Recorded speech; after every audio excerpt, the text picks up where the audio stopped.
जीवन में क्या बनेंगे, ये आपके परिश्रम, आपके निरंतर प्रयास और आपकी चुनी हुई दिशा पर ही निर्भर नहीं करता। ये निर्भर करता है आपकी संगति पे भी। ये संगति जो अत्यंत महत्वपूर्ण होती है। प्रकृति भी हमें यही सिखाती है एक उदाहरण द्वारा। यदि ये मैं आपको बताऊं तो किसी हवा के झोंके को देखिए। एक हवा का झोंका जब किसी पुष्प को स्पर्श कर जाता है तो वो भी सुगंधित हो जाता है। यही हवा का झोंका जब किसी नाली के ऊपर से बहता है तो वो भी सुरभिहीन हो जाता है। ये संगति ही है जो मनुष्य को कहां से कहां पहुंचा सकती है, आपको पता भी नहीं चलेगा। ये संगति का प्रभाव ही है जहां चने के साथ घुन भी पिस जाता है। ये संगति का प्रभाव ही है जहां एक साधारण सा पत्थर स्वर्ण के साथ मिल जाता है और वो भी रत्न बन जाता है। तो इस संगति का विशेष ध्यान रखिए। अब किससे मिलते हैं, क्या बात करते हैं, क्या सीखते हैं, उनका आपकी ऊर्जा पर क्या प्रभाव पड़ता है, सब देखिए और मेरे साथ प्रेम से कहिएगा, राधे राधे। कई बार ऐसा होता है कि हमारे अच्छी मंशा पर, अच्छे विचारों पर, अच्छे कर्मों पर लोग संदेह करते हैं, प्रश्न उठाते हैं, प्रमाण मांगते हैं, शुद्धता की परीक्षा देने को कहते हैं और तब निश्चित रूप से दुख होता है। हम सोचते हैं कि यही जीवन है। इतना अच्छा सोच के भी, शुभ कर्म करके भी लोग हम पे ही संदेह करते हैं। दुख तो होता है किंतु दुखी होने की आवश्यकता नहीं। क्यों नहीं है? क्योंकि यदि कोई आप पर संदेह करता है तो उन्हें करने दे। संसार में क्या होता है देखिए, संसार में स्वर्ण की शुद्धता को ही परखा जाता है, कोयले की कटुता को नहीं। आप स्वर्ण हैं तो आपकी शुद्धता को परखा ही जाएगा, वो तो होना ही है। आप स्वयं को दुखी मत कीजिए, आपका केवल एक कर्म है, स्वर्ण की भांति चमकते रहिए।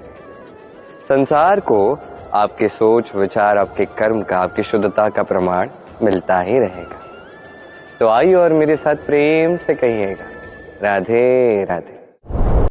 कई बार ऐसा होता है जहां लोग हमारे सत्य को अस्वीकार करते हैं और लोगों की मिथ्या बातों को स्वीकार कर लेते हैं, वो भी बड़ी सरलता से। तब हमें बड़ा दुख होता है, बड़ा क्रोध आता है लोगों की इस सोच पर यह जानना अधिक महत्वपूर्ण है कि ऐसा होता है तो क्यों? क्या कारण आप है? क्या आप में कोई दोष है? कदापि नहीं। कारण यह है कि सत्य, इस सत्य का मूल्य कहीं अधिक है। इतना अधिक है कि कई बार बड़े से बड़ा धनी भी इसका मूल्य चुका नहीं सकता। वहीं बात की जाए यदि मिथ्या की, तो इसका मूल्य बहुत छोटा है। बड़ी सरलता से इसलिए मिथ्या सब में बिक जाता है। आपका कर्म सत्य कहूं तो ये नहीं कि आप सोचते रहें कि लोग आपको क्यों नहीं समझ रहे, आपके सत्य को क्यों नहीं समझ रहे। आपका कर्म है अपने सत्य के साथ खड़े रहना, सत्य के साथ चलते रहना, क्योंकि सत्य भी उन्हीं के पास आएगा जो सत्य को खोजना चाहते हैं। अन्यथा अधिकतर लोग मिथ्या में ही प्रसन्न हैं। आप कर्म करते जाइए, अपने सत्य के साथ आगे बढ़ते जाइए। सत्य अधिक समय तक छिपा नहीं रहता। संसार के समक्ष एक न एक दिन अवश्य आएगा और तब भी ये लोगों पर है कि वो स्वीकार करना चाहते हैं या नहीं। आप कर्म करते जाइए और मेरे साथ प्रेम से कहिए, राधे राधे। कभी जब भवंडर आता है, आंधी तूफान आता है, तब देखिए ये कितना बड़ा स्वर करता है, कितना बड़ा नाद करता है, विध्वंस मचा देता है। जब बाढ़ आती है तब कितना बड़ा स्वर करती है, कितना बड़ा नाद करती है, किनारों को तोड़ के रख देती है। वहीं किसी वृक्ष को देखिए, शांति से खड़ा रहता है, मौन। और अपना कर्म करता है, छाया देता है, फल देता है। कोई बड़ा स्वर नहीं, कोई नाद नहीं। नदी की बात की जाए तो नदी जो बहती है, खेतों को सींचती है, वनस्पतियों को प्राण देती है, हमें पीने के लिए जल देती है, इतना महान कार्य करती है। कोई बड़ा स्वर नहीं, कोई बड़ा नाद नहीं। ये सीख है। इस संसार में जो भी महान कार्य करते हैं, मौन होकर अपना कर्म करते जाते हैं, क्योंकि उन्हें पता है महत्व स्वर का नहीं, कर्म का। और जो रुद्र का साथ देते हैं, नाद करते हैं, वो केवल विध्वंस मचाते हैं। आप मौन रहकर कर्म करते करते महान बनना चाहते हैं, या रुद्र का साथ देकर केवल विध्वंस मचाना चाहते हैं? निर्णय आपका है। आइए और मेरे साथ प्रेम से कहिएगा, राधे राधे। कभी कभी हम किसी कार्य को आरंभ करने के विषय में सोचते हैं, फिर और सोचते हैं, फिर और सोचते हैं, सोचते ही रह जाते हैं। देखिए, ये अनुचित नहीं कि हम किसी कार्य को आरंभ करने से पूर्व उसके विषय में सोच विचार करें, उसे समझें, ठीक है, किंतु सारा समय इसी में व्यर्थ करना उचित नहीं है। यदि आपने अधिक समय लगा दिया तो समय आपसे रुष्ट अवश्य होगा, और क्यों ना हो, आप समय को नष्ट कर रहे हैं, ये उचित नहीं है। देखिए, निश्चित रूप से सोच विचार कीजिए, आकलन कीजिए, पूर्ण रूप से कीजिए, किंतु ये भी स्मरण रहे कि उस उचित समय में आपको कर्म आरंभ करना है। सोचते ही रहोगे तो कर्म आरंभ नहीं कर पाओगे। और ये समय अत्यंत बलवान है। इसका सम्मान करोगे तो ये आपका साथ देगा, नहीं करोगे नहीं देगा। आइए इस समय का सम्मान करें और मेरे साथ प्रेम से कहें, राधे राधे। जब हम जीवन में अपने लक्ष्य की ओर अग्रसर होते हैं तो कई सारे लोग हमें सलाह देते हैं कि आप ये कीजिए, आपको वो करना चाहिए, आपको उस आदर्श व्यक्ति की भांति उस मार्ग पे चलना चाहिए। हमें अच्छा लगता है, हम उसका अनुसरण करने लगते हैं, क्योंकि उस मार्ग पे 1 अथवा 10 लोग चल के अपने लक्ष्य को प्राप्त कर चुके हैं। अब उन लोगों को उस मार्ग पे चल के लक्ष्य की प्राप्ति हुई, क्या इसका अर्थ यह भी है कि हमें भी अवश्य होगी? आवश्यक नहीं। मैं आपसे सरल सा प्रश्न पूछता, क्या वो आदर्श व्यक्ति आप हैं? नहीं, वो व्यक्ति कोई और है, जिसकी अपनी सोच है, अपनी विचारधारा है, अपने कर्म है, अपने अनुभव है, अपने गुण, अपने अवगुण है, उनकी अपनी एक यात्रा है, अपना लक्ष्य है। वो आप नहीं। बात की जाए यदि आपकी,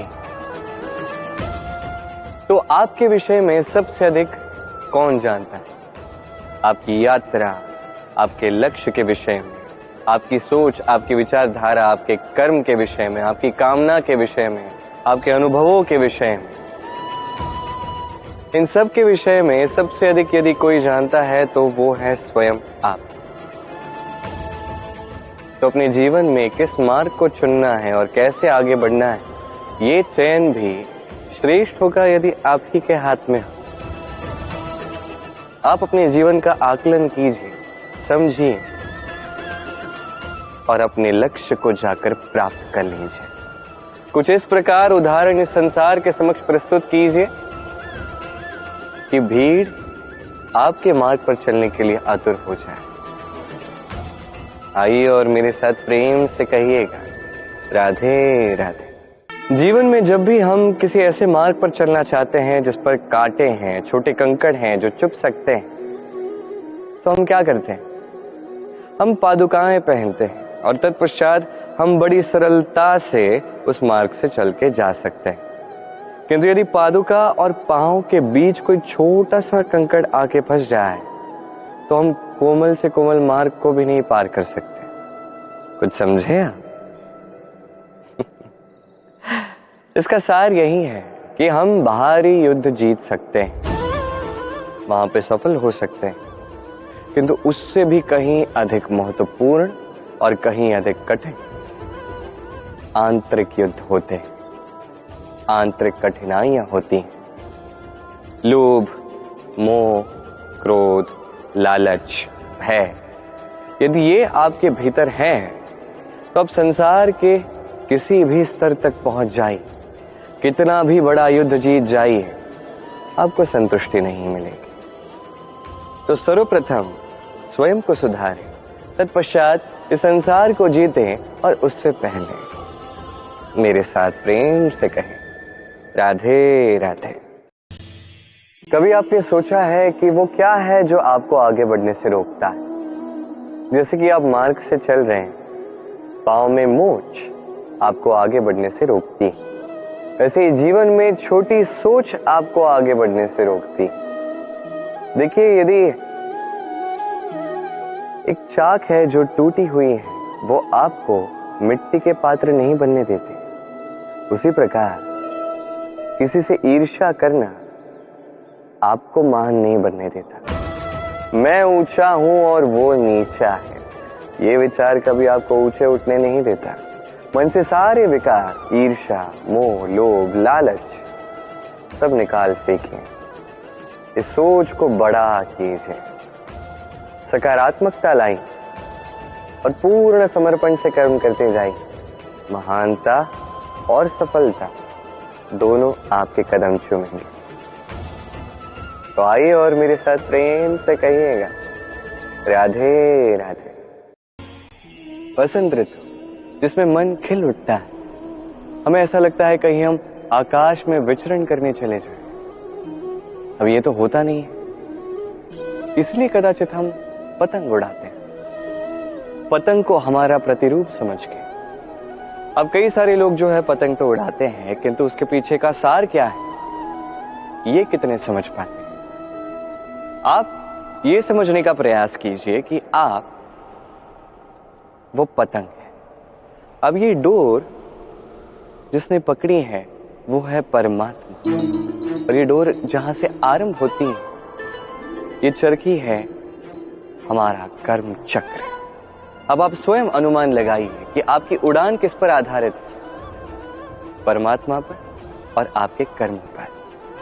यदि परमात्मा ने आपका हाथ थाम लिया, आपकी डोर थाम ली, यदि आप शुभ कर्म करते गए तो आप इस आकाश में उड़ते रहेंगे। किंतु कहीं भी यदि परमात्मा से ये बंधन टूट गया, कर्म चक्र आपका खराब हो गया या रुक गया, तो आपकी ये पतंग कटेगी और कहीं दूर जाके किसी वृक्ष के टहनी पर गिर जाएगी। तो केवल पतंग उड़ाए नहीं, उससे सीखे, परमात्मा से जुड़े रहें, सदैव शुभ कर्म करते रहें। आप सदैव इस आकाश में उड़ान भरते रहें। आइए और मेरे साथ प्रेम से कहिए राधे राधे।